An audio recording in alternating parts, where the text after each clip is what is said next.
But that would be satisfactory. But let us take the kind of education that we do have. We are in a chapel.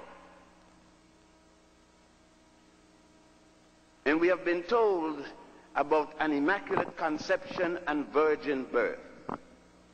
We have been told about the beginning of the world with Adam and Eve. We have been told about a man by the name of Cain who slew his brother Abel. And we have been told that all of these things only happen once. And they go back to the Old Testament, or otherwise called the Torah, or the Pentateuch, or the Chumash. Those are names for what you call the Old Testament.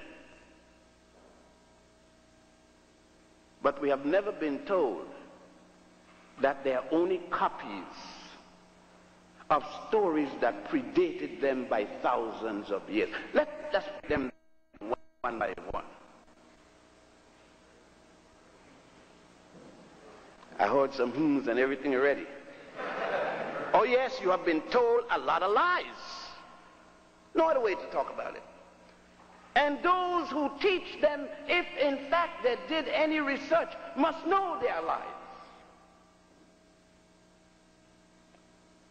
That is providing that they have never gone to Egypt or to Ethiopia or to Sudan to see the living proof. The writings on the tombs, the writings in the pyramids, what is called the pyramid text and the coffin text. That is providing that they have not seen the holy scriptures of the Africans of the Nile Valley, otherwise called the Egyptian Book of the Dead, or as Budge called it in his translation of the hieratic writing,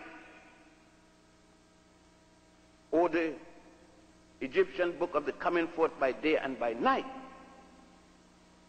In the temple of Setaiwan, for example, at a place called Abydos, not only is there the writings of an immaculate conception 4,000 years before the story of Mary,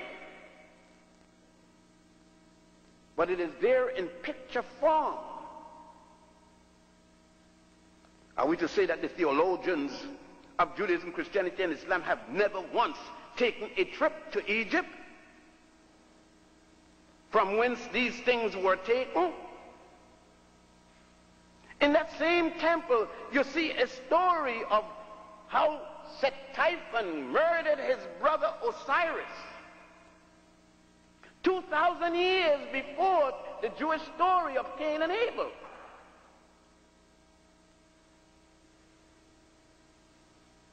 And we are told that an African from Egypt by the name of Moses, born in the city of Goshen, that's still Egypt. Egypt is in Africa, by the way, the last time I saw it in January.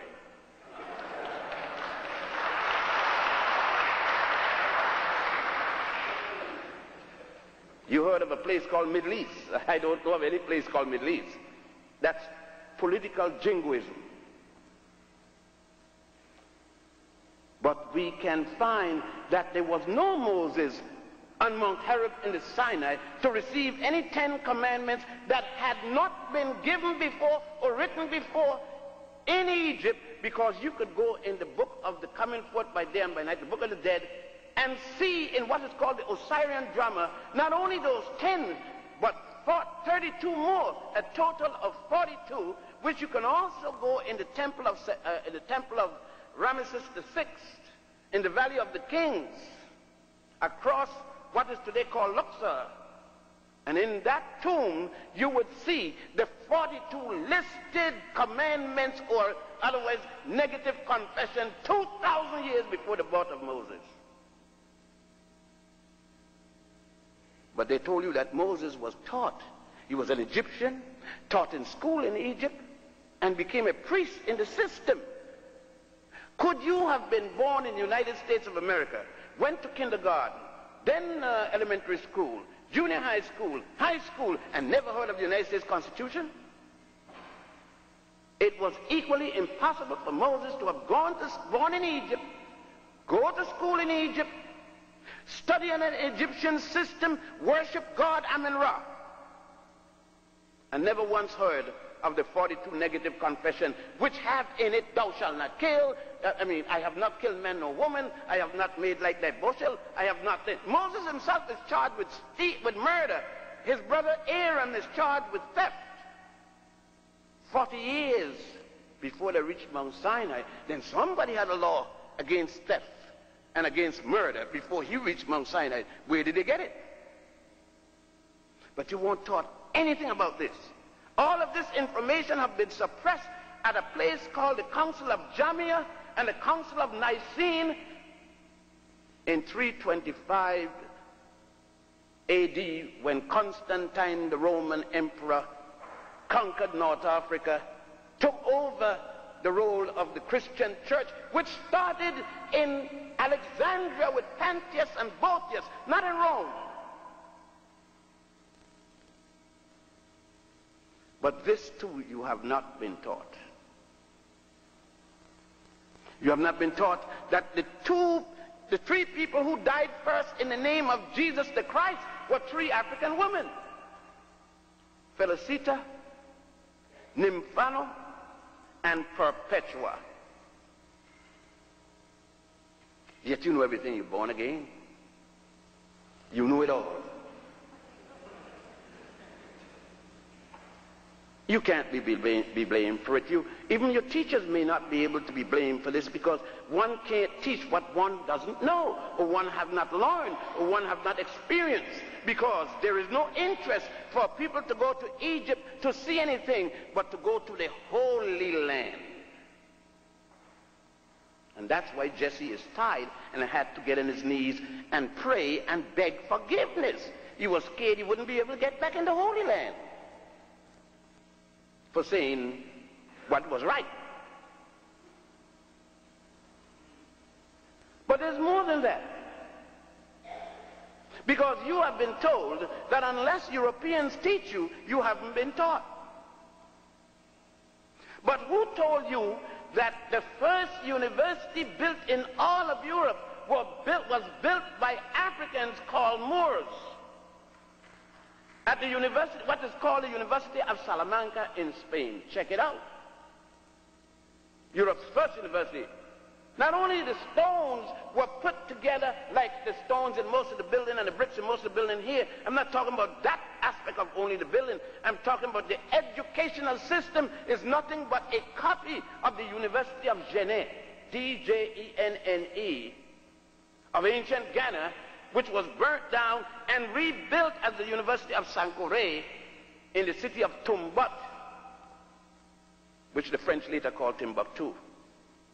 Then carried, as the Africans called Moors, conquered Iberia, now Spain and Portugal and southern France, and established in there